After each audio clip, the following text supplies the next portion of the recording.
ಪಟ್ಟಣದ ಎಪಿಎಂಸಿ ಪ್ರೌಢಶಾಲೆಯ ಆವರಣದಲ್ಲಿ ಸೋಮಲಾಪುರದ ಎಂಎಸ್ಪಿಎಲ್ ಪೆಲ್ಲೆಟ್ ಪ್ಲಾಂಟ್ ಹಮ್ಮಿಕೊಂಡಿದ್ದ ವಿಶ್ವ ಪರಿಸರ ದಿನಾಚರಣೆಯ ಕಾರ್ಯಕ್ರಮದಲ್ಲಿ ಕ್ಷೇತ್ರದ ಶಿಕ್ಷಣಾಧಿಕಾರಿ ಡಾ ಐಆರ್ ಅಕ್ಕಿ ಅವರು ಮಾತನಾಡಿ, ಇಂದಿನ ಕಾರ್ಯಕ್ರಮ ಸಾಮಾಜಿಕ ಹೊಣೆಗಾರಿಕೆಯಾಗಿದೆ. ವಿದ್ಯಾರ್ಥಿಗಳಿಗೆ ಅರಿವನ್ನು ಮೂಡಿಸಿ ಪರಿಸರ ಕಾಳಜಿ ಜಾಗೃತಿ ಮೂಡಿಸಲಾಗಿದೆ. ನಮ್ಮ ಬಾಲ್ಯ ಗಿಡ ಮರ ಬಳ್ಳಿಯಲ್ಲಿ ಬೆಳೆಯುವುದಾಗಿದೆ. ಸುತ್ತ ಪರಿಸರದಿಂದ ವಂಚಿತರಾಗಿದ್ದೇವೆ. ಹಲವಾರು ಇಲಾಖೆಗಳಿಂದ 50,000 ಗಿಡವನ್ನು ನೆಟ್ಟಿದ್ದೇವೆ. 5,100 ಗಿಡವನ್ನ ಈ ತಿಂಗಳ ಅಂತ್ಯದೊಳಗೆ ನೀಡಲಾಗಿದೆ. ನಮ್ಮ ಶಾಲಾ ಮಕ್ಕಳಿಗೆ ಕಲಿಕೆಗೆ ಪೂರಕವಾಗಿ ಡಿಜಿಟಲ್ ಪೂರೈಕೆ ಮಾಡಿದ್ದೇವೆ. ಪ್ರತಿಯೊಬ್ಬ ವಿದ್ಯಾರ್ಥಿ ಗಿಡ ನೆಡುವುದರ ಮುಖೇನ ನೀರುಣಿಸಿ ಹೆಮ್ಮರವಾಗಿ ಬೆಳೆಯಲು ಪ್ರಾಮಾಣಿಕ ಪ್ರಯತ್ನ ಮಾಡಬೇಕಾಗಿದೆ. ಪರಿಸರ ಚೆನ್ನಾಗಿದ್ರೆ ಆರೋಗ್ಯ ಸುಧಾರಣೆ ಸಾಧ್ಯ. ಪರಿಸರ ಉಳಿಸುವ ಕೆಲಸ ನಿರಂತರವಾಗಿ ನಡೆಯಬೇಕಾಗಿದೆ. ಪ್ರತಿ 3 ತಿಂಗಳು 6 ತಿಂಗಳಿಗೊಮ್ಮೆ ಪರಿಸರ ಬೆಳವಣಿಗೆಗೆ ಸಹಕರಿಸಬೇಕಾಗಿದೆ ಎಂದರು. ನಂತರ ಮುರಳೀಧರ್, ಮೇಧಾ ವೆಂಕಟಯ್ಯ, ದೊಡ್ಡ ಶರಣಯ್ಯ ಇತರರು ಮಾತನಾಡಿದರು.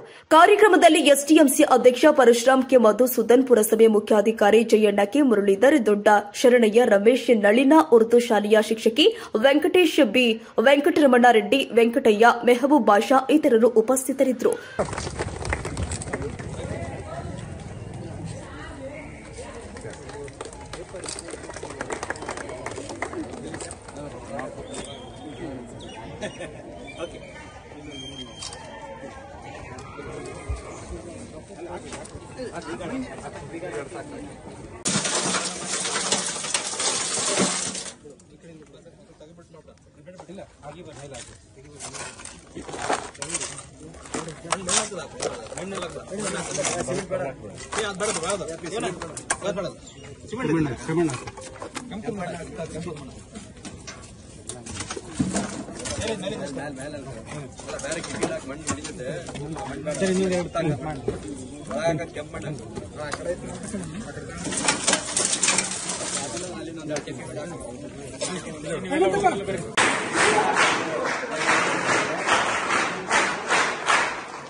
ದತ್ತನ್ನ ನೀಡುವುದರ ಮೂಲಕ, ನಿಮ್ಮ ಹೆಸರಿನ ಒಂದು ಬೋರ್ಡ್ ಅನ್ನ ಆ ಗಿಡಕ್ಕೆ ಹಾಕುವುದರ ಮೂಲಕ, ವಾರದಲ್ಲಿ ನೀರಿನ ವ್ಯವಸ್ಥೆ ಇದೆ, 1 ಅಥವಾ 2 ಬಾರಿ ನೀರನ್ನ ಉಣಿಸುವುದರ ಮೂಲಕ ನೀವು ಬೆಳೆಯುವುದರೊಂದಿಗೆ ನೀವು ಹಚ್ಚಿ, ನೀವು ಪ್ರೀತಿಯಿಂದ ಕೈಯಾರೆ ತೆಗೆದು ಅಲ್ಲೇ ನೀವು ಉಳಿರ್ತಕ್ಕಂಥ ಈ ಸಸಿ ಹೆಮ್ಮರವಾಗಿ ಬೆಳೆಯುವಂತ ರೀತಿಯಲ್ಲಿ ತಾವೆಲ್ಲರೂ ಕೂಡ ಅಲ್ಲೇ ಪ್ರಾಮಾಣಿಕವಾಗಿರ್ತಕ್ಕಂಥ ಒಂದು ಪ್ರಯತ್ನವನ್ನ ಮಾಡಬೇಕು ಅಂತಕ್ಕಂಥ ಒಂದು ನಿರ್ದೇಶನವನ್ನ ನಮ್ಮ ಮಕ್ಕಳಿಗೆ ಇವತ್ತು ಕೊಡ್ತಾ, ಆ ಭಾಗವಾಗಿ ನಮ್ಮ ಶಿಕ್ಷಕರು ಇದನ್ನ ಅನುಷ್ಠಾನವನ್ನ ಮಾಡಬೇಕು ಅಂತಕ್ಕಂಥ ಒಂದು ನಿರ್ದೇಶನವನ್ನು ಕೂಡ ಈ ಸಂದರ್ಭದಲ್ಲಿ ನಾನು ಇವತ್ತಿನ ದಿನ ಕೊಡ್ತಾ ಇದ್ದೇನೆ. ಇವತ್ತು ಜೊತೆಗೆ ಬೆಳಿಬೇಕು ಅಂತ ಹೇಳೋದು.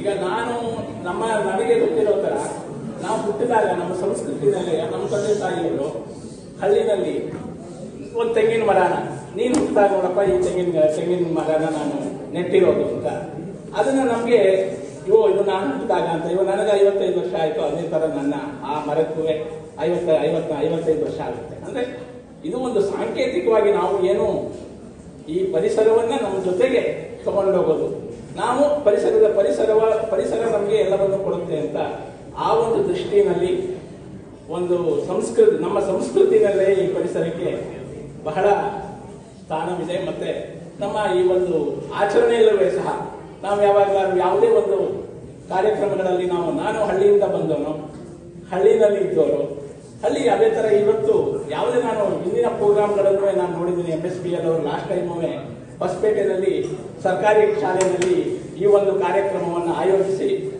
ಬಹಳ ಚೆನ್ನಾಗಿ ಅಚ್ಚುಕಟ್ಟಾಗಿ ನಡೆಸಿಕೊಟ್ಟಿದ್ರು.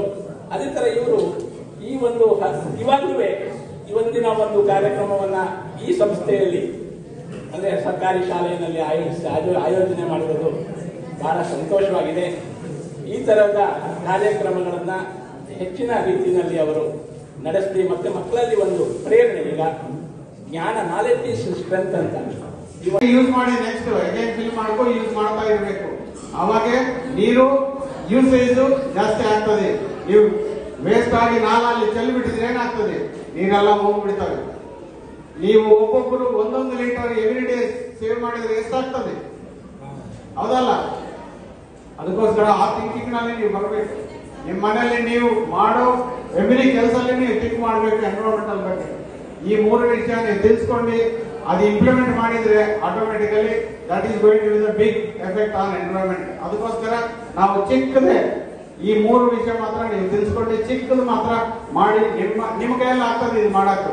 ಅದೊಂದು ಮಾಡಿ ಆಟೋಮೆಟಿಕಲಿ ನಿಮ್ಮ ಯೂಸೇಜ್ ನಿಮ್ಮ ವರ್ಲ್ಡ್ ಎನ್ವೈರನ್ಮೆಂಟ್ 1972ರಲ್ಲಿ around 113 countries all over the world ಎಲ್ಲ ವಿಶ್ವದ ಪ್ರಮುಖ ನಾಯಕರು ಸ್ಟಾಕ್ಹೋಮ್ನಲ್ಲಿ ಸಭೆ ಸೇರ್ತಾರೆ.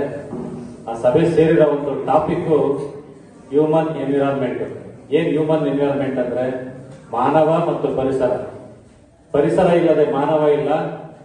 ಈ ಪರಿಸರದಿಂದನೇ ಮಾನವ ಆಗಿರೋದ್ರ ಬಗ್ಗೆ ಅವತ್ತು ಒಂದು ಥಿಂಕ್ ಟ್ಯಾಂಕ್ ಎಲ್ಲ ಪ್ರಮುಖ ನಾಯಕರು ಶುರು ಮಾಡಿದ್ರು. ಆ ಒಂದು ಸಭೆಯಲ್ಲಿ ನಮ್ಮ ಅಂದಿನ ಪ್ರಧಾನಮಂತ್ರಿಗಳಾದಂತಹ ಶ್ರೀಮತಿ ಇಂದಿರಾ ಗಾಂಧಿ ಅವರು ಭಾಗವಹಿಸಿದ್ರು. ಆ ಒಂದು ಸಭೆಯ ನಡವಳಿಕೆಯ ಅನುಸಾರವಾಗಿ ಪ್ರಪ್ರಥಮವಾಗಿ ಈ ಒಂದು ಮಾಲಿನ್ಯವನ್ನು ತಡೆಗಟ್ಟುವ ನಿಟ್ಟಿನಲ್ಲಿ ನಮ್ಮ ದೇಶದಲ್ಲಿ 1974ರಲ್ಲಿ ಜಲ ಕಾಯ್ದೆ ಅಂತ ಜಾರಿಗೆ ತಂದರು. ಇದರ ಉದ್ದೇಶ ಜಲಮಾಲಿನ್ಯವನ್ನ ತಡೆಗಟ್ಟತಕ್ಕಂಥದ್ದು, ಅದನ್ನ ಪುನಶ್ಚೇತನಗೊಳಿಸತಕ್ಕಂಥ ಒಂದು ಆಕ್ಟ್ ಅನ್ನು ತಂದರು 1974ರಲ್ಲಿ. ಅದಾದ ನಂತರ 1981ರಲ್ಲಿ ವಾಯು ಕಾಯ್ದೆ ಬಂತು. 1986ರಲ್ಲಿ ಪರಿಸರ ಕಾಯ್ದೆ ಬಂತು. ಹೀಗೆ ಕಾಯ್ದೆಗಳು ಬರ್ತಾ ಇರ್ತವೆ. ಇದರ ಮೂಲ ಉದ್ದೇಶ ನಾವು ಈ ಒಂದು ಅಭಿವೃದ್ಧಿಯ ನೆಪದಲ್ಲಿ ಏನು ನಾವು ಪರಿಸರವನ್ನ ಡಿಗ್ರೇಡ್ ಮಾಡ್ತಾ ಇದ್ದೀವಿ ಅಂದ್ರೆ ಪರಿಸರ ನಾಶವನ್ನ ಮಾಡ್ತಾ ಇದ್ದೇವೆ. ಪರಿಸರ ನಾಶ ಯಾವ ತರ ಬರ ಮರ ಕಡಿಯೋದ್ರಿಂದ ಒಂದರನೇ ಆಗೋದಿಲ್ಲ. ಭೂಮಿಯ ಸವಕಳಿ. ಈ ವರ್ಷದ ಥೀಮ್ ಏನಿದೆ ನೋಡಿ, ನಮ್ಮ ಭೂಮಿ ನಮ್ಮ ಭವಿಷ್ಯ ಅನ್ನೋದು ಒಂದು ಥೀಮ್ ನಲ್ಲಿ ಭೂ ಮರುಸ್ಥಾಪನೆ, ಅರಣ್ಯೀಕರಣ ಮತ್ತು ಬರಗಾಲ ತಡೆಗಟ್ಟುವುದು. ಇದರ ಉದ್ದೇಶ ಬರಗಾಲ ತಡೆಗಟ್ಟುವುದು ಅಂದ್ರೆ ಅದರ ಉದ್ದೇಶ ನಮ್ಮ ವಿಶ್ವದಲ್ಲಿ 800 ಕೋಟಿ ಪಾಪ್ಯುಲೇಷನ್ ಇದೆ. ಈ ಪಾಪ್ಯುಲೇಷನ್ಗೆ ನಾವು ಫುಡ್ ಗ್ರೈನ್ಸ್ ಅನ್ನ ಜನರೇಟ್ ಮಾಡಬೇಕಾಗಿದೆ. ಈ ಫುಡ್ ಗ್ರೈನ್ಸ್ ಜನರೇಟ್ ಮಾಡಬೇಕಾಗಿರೋದು ಅದರ ಬೆಳವಣಿಗೆ ಕೊಡ್ತಕ್ಕಂಥದ್ದು ಭೂಮಿಯ ಮೇಲ್ಪರದ ಬರೀ 30 ಸೆಂಟಿಮೀಟರ್ ಇರ್ತಕ್ಕಂಥ ಪದರ ಮಾತ್ರ. ಆ ಭೂಪದರವನ್ನು ರಕ್ಷಣೆ ಮಾಡಬೇಕಾದ್ರೆ ನಾವು ಅರಣ್ಯೀಕರಣ ಮಾಡಬೇಕು. ಈ ಭೂಮಿಯನ್ನು ಸಂರಕ್ಷಣೆ ಮಾಡಬೇಕು. ಈ ಭೂ ಸಂರಕ್ಷಣೆ ಯಾವ್ದ್ರಿಂದ ಆಗುತ್ತೆ ಅಂದ್ರೆ ಓನ್ಲಿ ಅರಣ್ಯೀಕರಣ, ಹೆಚ್ಚು ಮರಗಳನ್ನು ನೆಡ್ತಕ್ಕಂಥದ್ದು. ಈ ಮರಗಳನ್ನು ನೆಡೋದ್ರಿಂದ ಏನಾಗುತ್ತೆ, ವಾಟರ್ ಸೈಕಲ್ ಅಂತ ಏನಿರ್ತೀವಿ, ಜಲಚಕ್ರ ಅಂತ ತಾವು ಓದಿರ್ತೀರಿ. ನೀರಾವಿ ಆಗಿದ್ದು ಮತ್ತೆ ಅದು ಘನೀಭೂತವಾಗಬೇಕು ಅಂದ್ರೆ ತಣ್ಣನೆಯ ಪ್ರದೇಶ ಬೇಕು. ಆ ತಣ್ಣನೆಯ ಪ್ರದೇಶ ಎಲ್ಲಿರ್ತದೆ ಅಂದ್ರೆ ಅರಣ್ಯಗಳಿರ್ತಕ್ಕಂಥ ಜಾಗದಲ್ಲೇ ಇರ್ತದೆ. ಈಗ ಬಳ್ಳಾರಿ ಕಂಪೇರ್ ಮಾಡೋ ಸಂಡೂರಿನಲ್ಲಿ ಯಾಕೆ ಮಳೆ ಜಾಸ್ತಿ ಆಗ್ತದೆ ಅಂದ್ರೆ ಈ ಕಡೆ ತುಂಗಭದ್ರಾ ಮತ್ತು ಈ ಕಡೆ ನಾರಿಹಳ್ಳ ಡ್ಯಾಮ್ ಇದೆಯಲ್ಲ, ಈ ನಾರಿಹಳ್ಳದ ನೀರಾವಿ ಬೇಲೋಗಿ ಮತ್ತೆ ಘನೀಭೂತವಾಗಿ ಮಳೆ ರೂಪದಲ್ಲಿ ಇಲ್ಲಿ ಬರ್ತದೆ. ಅದರಿಂದ ಇಲ್ಲಿ ಮಳೆ ಜಾಸ್ತಿ ಆಗ್ತದೆ. ಇದು ಸಿಂಪಲ್ ಆಗಿ ನಿಮ್ಗೆ ಅರ್ಥ ಮಾಡ್ಕೊಳ್ಳಿ ಅಂತ ಹೇಳ್ತಾ ಇರೋದು. ಅದರಿಂದ ನಾವು ಮಕ್ಕಳಿಗೆ ಜಾಸ್ತಿ ಭಾಷಣ ಮಾಡಕ್ ಹೋಗಲ್ಲ. ಪ್ರಾಕ್ಟಿಕಲ್ ಆಗಿ ನಾವು ಇಂಪ್ಲಿಮೆಂಟ್ ಮಾಡಬೇಕು. ಹೆಚ್ಚು ಮರಗಳನ್ನು ನೆಡಬೇಕು ಅನ್ನೋದು ಈ ವರ್ಷದ ಮುಖ್ಯ ಕಾನ್ಸೆಪ್ಟ್. ಅದರ ಜೊತೆಲಿ ಭೂ ಸವಕಳಿಯನ್ನ ತಡೆಗಟ್ಟತಕ್ಕಂಥದ್ದು ಮತ್ತೆ ಭೂ ಫಲವತ್ತತೆಯನ್ನು ಇನ್ಕ್ರೀಸ್ ಮಾಡ್ತಕ್ಕಂಥದ್ದು. ಅಗ್ರಿಕಲ್ಚರ್ ಲ್ಯಾಂಡ್ ಅಲ್ಲಿ ಯಾರ್ಯಾರು ರೈತರ ಮಕ್ಕಳಿದ್ರೆ ಈ ಒಂದು ಕೆಮಿಕಲ್ ಫರ್ಟಿಲೈಸರ್ ಗಳನ್ನ ಕಡಿಮೆ ಮಾಡಿ